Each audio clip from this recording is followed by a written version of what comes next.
के सामने खड़े। भगवान ने कहा कि इनमें से पहचानो कि आपके स्वामी, आपके प्रभु कौन से हैं। अब जिसको भगवान ने बनाया हो उसमें कोई कमी रह जाती है क्या? बिल्कुल एक जैसे सारे मोर दिखे, बिल्कुल एक जैसे। अब राधा जी चक्कर लगा रही हैं, पहले आगे से ऐसे घूम कर गई हैं, फिर पीछे, फिर दूसरा चक्कर आगे से लगाया है, फिर घूम के पीछे। जैसे ही तीसरा चक्कर लगाया, एक मोर को पकड़कर खींचा बाहर कि आप ही मेरे प्रभु हो। भगवान प्रकट हो गए। भाई कैसे पहचाना? राधा जी ने कहा वैसे तो मैं पहचान नहीं पाती, जब मैं आगे से चक्कर लगा रही थी तब तो मुझे पता ही नहीं चल रहा था। और मैंने एक बड़ी अच्छी बात पे गौर किया कि जब भी मैं पीछे जाती तो सारे मोर तो सीधे खड़े रहते, एक ही मोर था जो पलट पलट कर मुझे देखता था। हे प्रभु, आपको मेरा विरह 2 क्षण के लिए भी सहन नहीं होता, इसलिए आप बारंबार मुझे फिर फिर कर देख रहे थे, इसलिए मैंने पहचाना कि यही मेरे प्रभु हैं। ऐसे ही कितनी बार खेल खेल में राधा जी रूठ भी जाते। एक दिन ऐसा ही हुआ, निकुंज की लीलाएं हैं ये तो सब। राधा जी सुंदर तैयार होकर आई, प्रभु किसी कार्य में व्यस्त थे, तो योजना बना रहे होंगे कौन सी गोपी के वहां चोरी करना माखन की, व्यस्त थे। दादा जी आई, कन्हैया आज कैसी लग रही है? कि हाँ ठीक लग रही हो। एक बार देख लिया, कह दिया। दोबारा पूछा कि ठीक से देखो ना, बताओ ना कैसी लग रही है। अरे कहा तो सही अच्छी लग रही है। कि नहीं ऐसे नहीं, ठीक से देखकर बताओ। भगवान ने कहा रे अच्छी लग रही हो, नमक जैसी खारी लग रही हो, जाओ यार यहां से। और राधा जी रूठ गई।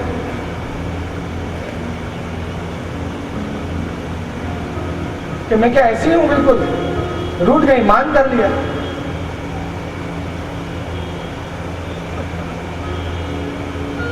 अब रूठ गई, भगवान ने कहा मनाना पड़ेगा। सब गोपिकाओं को बुलाया, उनके कान में एक बात कही। गोपिकाओं ने कहा ठीक है, आप जैसे आज्ञा कर रहे हो ऐसे हो जाएगा। राजभोग की तैयारी हुई, गोपिकाओं ने थाल वाल सब साजे, सब व्यंजन साजे। राधा जी जो ठाकुर जी के संग नित्य बैठती हैं, दूर बैठी हैं। थाल में से पहला कोर लेकर और जैसे ही मुख में डाला, गुस्से में तो थी, जोर से पुकारी, अरे गोपिकाओं ये क्या किया है? किसी भी सामग्री में नमक क्यों नहीं गिरा? नमक बिना कोई रसोई में स्वाद थोड़ी ना आता है, सब रस कहा जाता है उसको। जितने भी रस हैं उनमें स्वाद तभी आता है जब नमक गिरे। भगवान ने कहा अरे रुको भाई, उनको क्यों डांट रही हो? मैंने उनको नमक गिरने को मना किया है। कि क्यों आपने मना किया? नमक के बिना कभी आनंद आता है? नमक के बिना कभी चलता है क्या? भगवान ने कहा मैं भी तो वही कह रहा हूं, नमक के बिना नहीं चलता है। आप नमक जैसी हो, मुझे आपके बिना चलता ही नहीं, रस ही नहीं आता, आनंद ही नहीं आता, स्वाद ही नहीं आता। ऐसी अनेक लीलाएं ये गिरिराज जी की तलहटी में, गिरिराज जी की निकुंजों में प्रभु नित्य करते हैं। कल चतुर्बुद्ध दास जी का प्रसंग आएगा, उनके अंदर और इन 12 निकुंजों के नाम, इन 12 निकुंजों की लीलाएं, ये निकुंज किन किन धातुओं से, किन किन रत्नों से बनी है, कौन से स्थान से लेकर कौन से स्थान तक किन किन की निकुंजे हैं, इन सभी की चर्चाएं होंगी। क्योंकि चतुर्बुद्ध दास जी को इनके दर्शन करवाए हैं और खटरुतु वार्ता के अंदर चतुर्बुद्ध दास जी ने इन सभी निकुंजों का वर्णन किया है।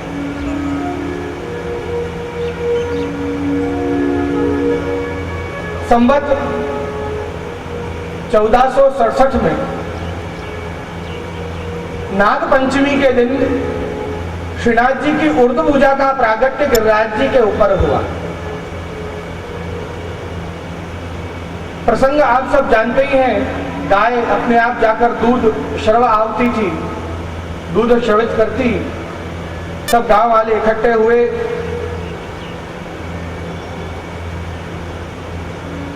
जो गांव के बड़े बुजुर्ग थे उन्होंने कहा कि जहां गाय अपने आप दूध श्रवे उस जगह मान लो कि बहुत बड़ा धन है कोई।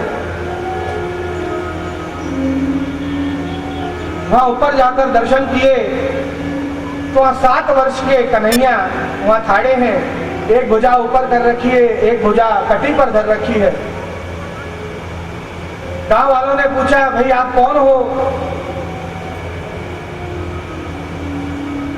कि मेरो नाम देवदमन है। सब ग्वाल बालों के संग ये देवदमन भक्तोतारक रूप से नित्य रमण करते, और वैसे तो नित्य सर्वदा गिरिराज जी की कंदरा में ही विराजे रहते। जब तक श्रीमद् वल्लभाचार्य जी नहीं पधारे तब तक वो कंदरा में से बाहर नहीं पधारे। और वैसे भावनात्मक स्वरूप से सबको ऐसा ही लगता कि ये मेरे संग खेल रहे हैं, ये मेरे संग खेल रहे हैं, सबके संग रमण करते। भगवान और स्वामी जी, ठाकुर जी और स्वामी जी के मुखारविंद में से विरह अग्नि में से, मुखारविंद की विरह अग्नि में से श्रीमद् आचार्य जी का प्राकट्य हुआ। ठाकुर जी और स्वामी जी ने आज्ञा करी कि आप भूतल पर जाएं, पुष्टि मार्ग की स्थापना करें। और श्रीमद् वल्लभाचार्य जी संवत 1535 में 1467 से लेकर 1535 तक श्रीनाथ जी आप ऐसे ही विराजमान रहे। 1535 में जब श्रीमद् वल्लभाचार्य जी का प्राकट्य हुआ, बिल्कुल उसी ही समय श्रीनाथ जी के मुखारविंद का दर्शन हुआ।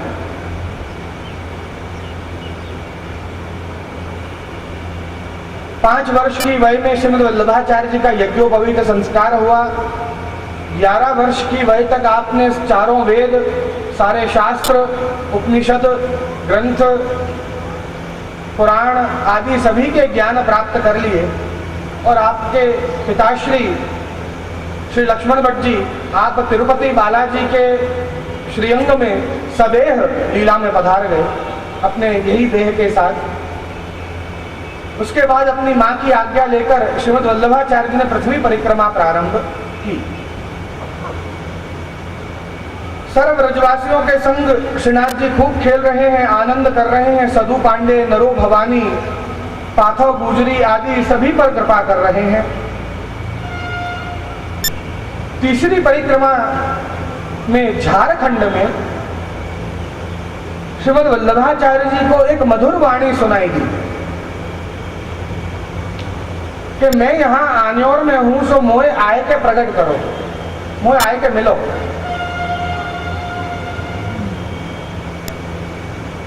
श्रीमद् वल्लभाचार्य जी ने विचार किया कि ये वही मधुर वाणी है जो निकुंज में जिन्होंने मुझे आज्ञा की थी, ये वही प्रभु है निश्चित रूप से। वहीं से अपनी पृथ्वी परिक्रमा को विराम करके और आप ब्रज की ओर पधारे हैं। संग में दामोदर दास हरसानी, वासुदेव दास छकड़ा, प्रभुदास जलोटा, कृष्णदास मेघन, केशव भट्ट आदि काश्मीरी सब सेवक, 5-6 सेवक संग हैं। क्या शोभा है इस यात्रा की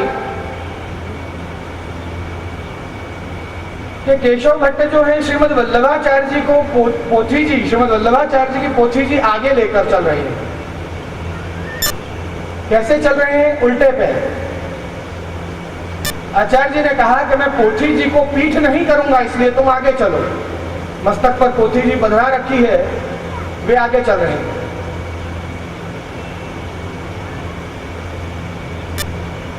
तो केशव भट्ट ने भी क्या विचार किया कि जैसे आचार्य जी पोथी जी को पीठ नहीं कर रहे, ऐसे आचार्य जी मेरे गुरु हैं तो मैं उनको पीठ नहीं करूंगा, तो उल्टे पैर चल रहे हैं। आचार्य जी ने कहा, अरे कैसे चलोगे ऐसे? पीछे गड्ढा आ जाए, कांटा आ जाए, कंकरी आ जाए, कुछ भी आ जाए। कि प्रभु कुछ भी आ जाए, आप हो ना संभालने के लिए, आप हमें संभालोगे, आप हमें संभालने के लिए ही तो पधारे हो। उल्टे पैर चल रहे हैं।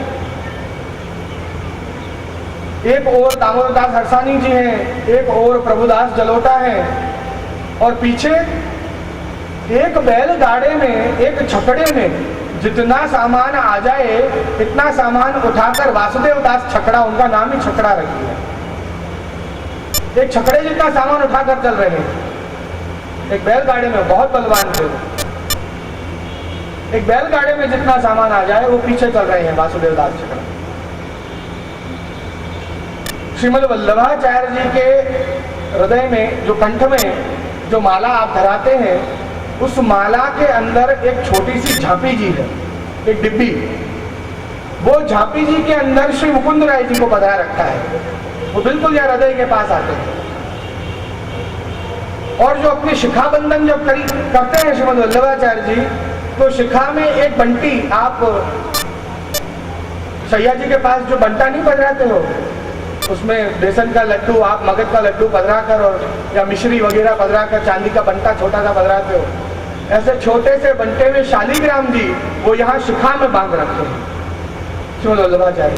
शोभा देखिए आप, इसके द्वारा आचार्य जी बता रहे हैं कि मेरे माथे भी ठाकुर जी विराज रहे हैं और मेरे हृदय में भी प्रभु विराज रहे हैं, हृदय के समीप भी प्रभु विराज रहे हैं, मस्तक पर भी प्रभु विराज रहे हैं।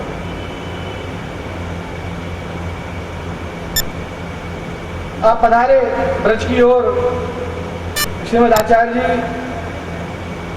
ब्रज में पधारे हैं। वहाँ सदु पांडे आदि सभी को पता चला कि श्रीमद् वल्लभाचार्य जी पधारे हैं। सभी जानते हैं अब श्रीमद् वल्लभाचार्य जी को, अब तो तीसरी परिक्रमा आ गई है।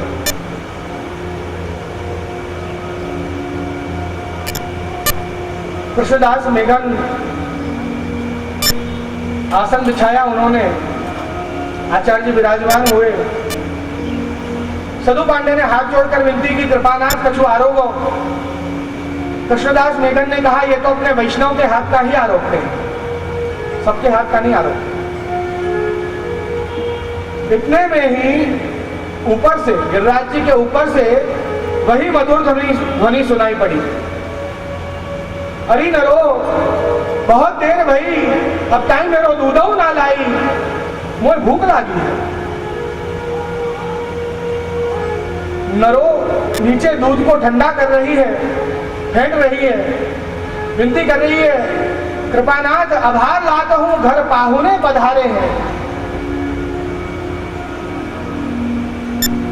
ज्यादा तेज तो दौड़ नहीं सकती, हाथ में दूध का डबरा है, तो भी तेज गति से चलती जा रही है। ऊपर गई, श्रीनाथ जी को दूध अरोगाया। ठाकुर जी ने उसमें थोड़ा सा दूध अधरामृत अपना छोड़ दिया है। जब वो डबरा लेकर नीचे आई,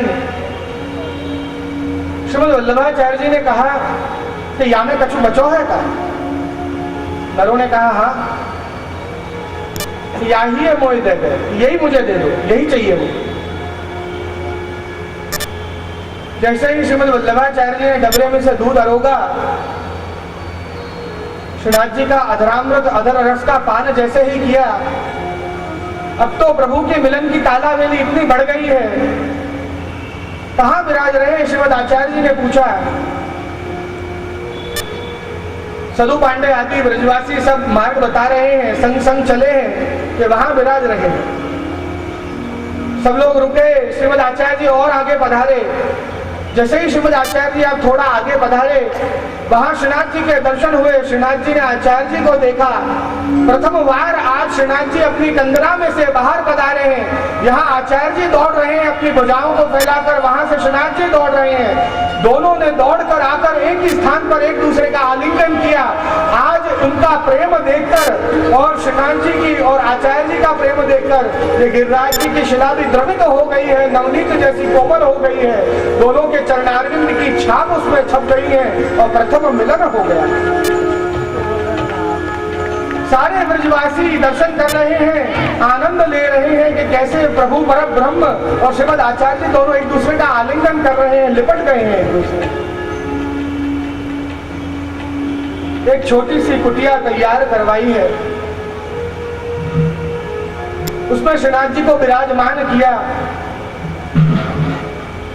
सदु पांडे आदि बहुत सारे ब्रजवासी जो हैं वो सेवक हुए हैं। पूरे ब्रजमंडल में बात फैल गई है कि श्रीमद वल्लभाचार्य जी पधारे हैं और उन्होंने पर्वत के देव देव दमन को प्रकट किया है।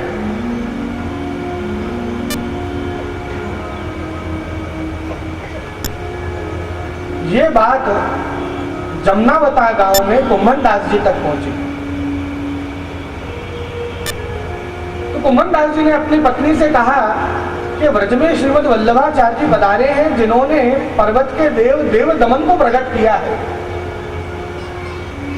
तो चलो अपन दोनों के दर्शन कराएं, आचार्य जी के भी और देव दमन के भी।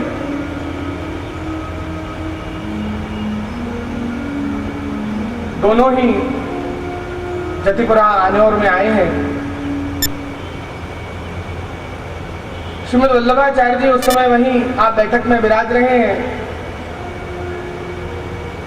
श्री आचार्य जी को देखते ही साक्षात परब्रह्म पूर्ण पुरुषोत्तम भगवान श्री कृष्ण के दर्शन हो गए हों ऐसा अनुभव हुआ। आते ही कुम्भन दास जी ने दंडवत करी। आचार्य जी ने कुम्भन दास जी को देखते ही कहा, अरे कुम्भना तुम आए।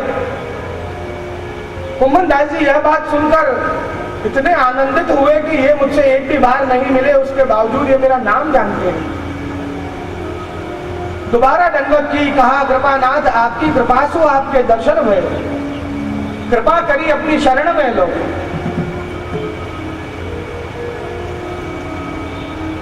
फिर आचार्य जी ने कहा जाओ स्नान करिए आओ। ऋतु कुंड में जाकर दोनों पति पत्नी स्नान करके आए। दोनों को श्रीनाथ जी के सन्मुख ब्रह्म संबंध दिया। बैठक में श्रीमद आचार्य जी आप विराजे हैं। दोनों ने आकर दंडवत करी। श्रीमद आचार्य जी ने कहा कुम्भन दास कछु मांगो। कुम्भन दास जी ने हाथ जोड़कर विनती करी, कृपानाथ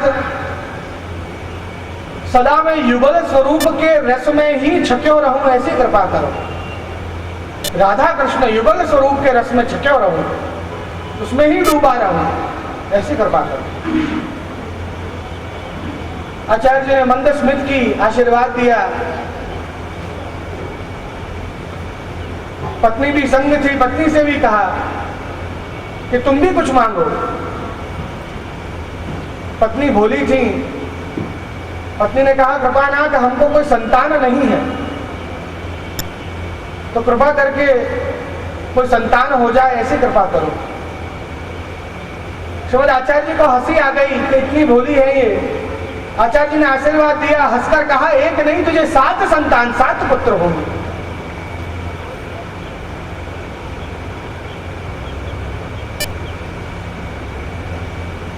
दंडवत करी। कुम्भन दास जी ने उनकी पत्नी ने अपने गांव की ओर जा रहे हैं। मार्ग में कुम्भन दास जी ने कहा अरे ये तेने का मांगियो, भक्ति मांगी हो, सेवा मांगी हो तो कछु आछो हो, ये लौकिक क्यों मांगियो? ये तो साक्षात परम ब्रह्म पूर्ण पुरुषोत्तम भगवान श्री कृष्ण को ही स्वरूप है, इनसे तो प्रभु मांगने चाहिए थे।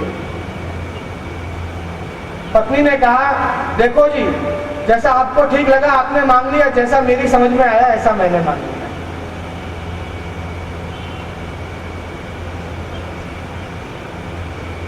दूसरे दिन कुम्भन दास जी मंगला के समय श्रीनाथ जी के दर्शन करने आए। श्रीमद आचार्य जी ने आज्ञा की कि कुम्भन दास तुम श्रीनाथ जी के कीर्तन की सेवा करो। प्रथम सेवक अष्ट सखाओं में से कुम्भन दास जी हुए हैं। ब्रजभाषा के कीर्तन की प्रथम रचना इन्होंने की है और ये बड़ा ही अत्यंत अद्भुत अलौकिक कीर्तन है। बहुत लोगों का ऐसा मानना है कि श्रीमद वल्लभाचार्य जी ने पुष्टि मार्ग के अंदर मात्र बाल भाव को ही विशेष माना है। माधुर्य भाव श्री गोसाई जी के समय से अधिक बढ़ा है। ये कीर्तन प्रमाण है कि श्रीमद् वल्लभाचार्य जी के समय से ही माधुर्य भाव युगल स्वरूप का, राधा कृष्ण का भाव पहले से ही था। बहुत लोग ऐसा कहते हैं कि गौड़ी संप्रदाय के लोगों से प्रभावित होकर और अन्य वृंदावन बिहारी लाल आदि, हरिदास, हितवंश जी आदि से प्रभावित होकर श्री गोसाई जी ने माधुर्य भाव पुष्टि मार्ग में लाए हैं, किंतु ऐसा नहीं है। ये कीर्तन की रचना जब हुई है तब चैतन्य महाप्रभु तो ब्रज में आए ही नहीं है, और हरिदास जी, हितवंश जी आदि का तो जन्म ही नहीं हुआ। मंगला में, तिवारी में कुम्मन दास जी आप बैठे हैं, और जिस लीला के दर्शन उनको हुए हैं वही लीला के गान कर रहे हैं। सांझ के साचे बोल तिहारे, खंडिता का बड़ा ही सुंदर पद है। साँझ